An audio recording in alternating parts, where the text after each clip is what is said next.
Hey everybody. Today I'm going to be walking you through how to use the hunt activity on your Garmin Instinct Solar, or if you've got the Solar tactical version, this will be the directions for that as well. The reason I mentioned Solar is today's October 6, 2020, and currently the only watches that you can get the hunt or fish activity on are the Solar versions of the Instinct. So if you've got the non-Solar version, you might not have a reason to watch this video because this functionality isn't on your watch. As of today, it could be that Garmin will release it in an update, but currently you got to have the Solar version to do this activity. So if you're like me, you were sitting there debating, do I spend more and get the Solar version or do I just get the regular version? The big selling point that I thought was an extra bonus was that they had a hunt activity on the Solar versions of this watch. I'm going to show you that activity now. For me, it's a little bit lacking. I guess it can be kind of cool depending on what kind of hunting you do, but it's not what I hoped it would be. But nonetheless, I'll show it to you just so you know. So to go into the hunt activity, you're going to do just like any other activity. You're going to press the GPS button. One thing I should mention is I'm using my Garmin Instinct as delivered from Garmin. I haven't made any adjustments to the hotkeys.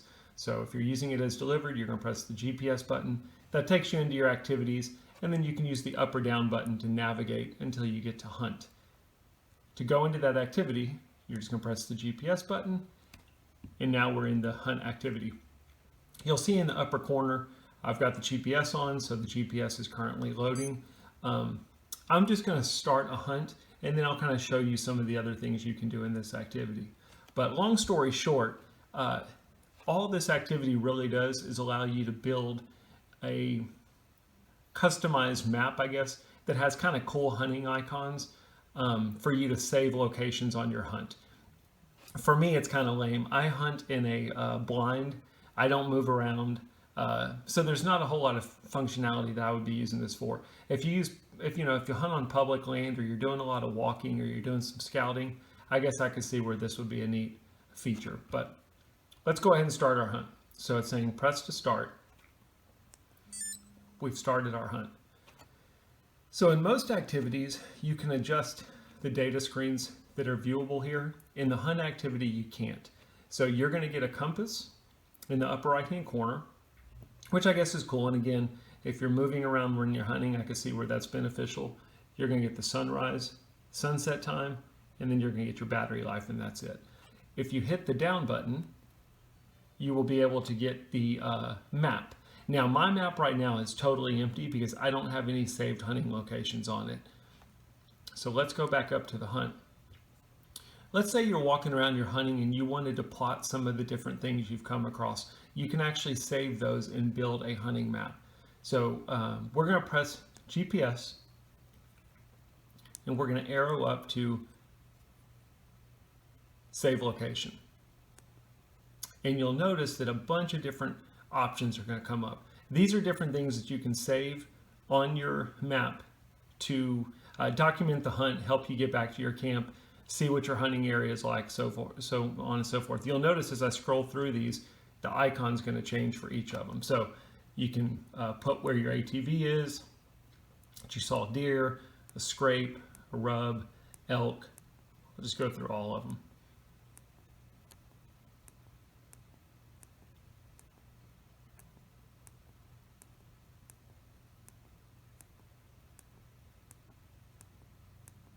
And they do have a lot of options on here, but that's basically it. So now let's go back. I'm going to say, let's say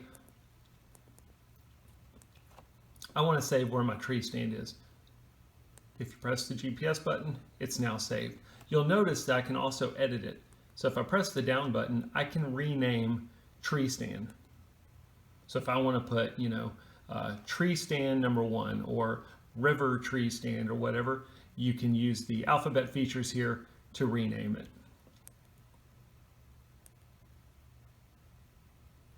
I'm going to go back to my hunt screen. Now you'll notice I've got one location saved here, and when I go to my map, you'll see tree stand on there. So that's kind of cool. If you've got multiple stands at your property and you wanted to go to each one and mark them, you'd be able to do that, and then you'd be able to view them all on your map. You could also do the same thing with any of the other options that I showed you in here under save location. So if you wanted to mark where you've seen deer or scrape or any of that stuff, that's what you would be using the hunting app for. That's really all it does. So I guess it's pretty cool in that standpoint. I'm going to go ahead and end the hunt.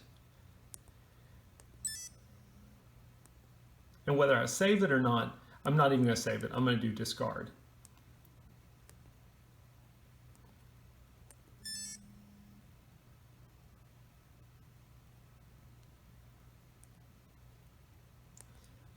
Whether you save the hunt or not, you can go back into your saved locations and view details about them. So for example, there's my tree stand that we just saved.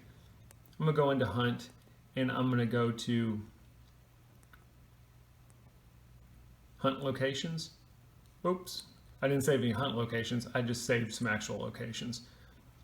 There's my saved locations, the tree stand, and then you can click on GPS to read details about it. You can navigate to it, or you can see things like the elevation, the latitude and longitude, so on and so forth.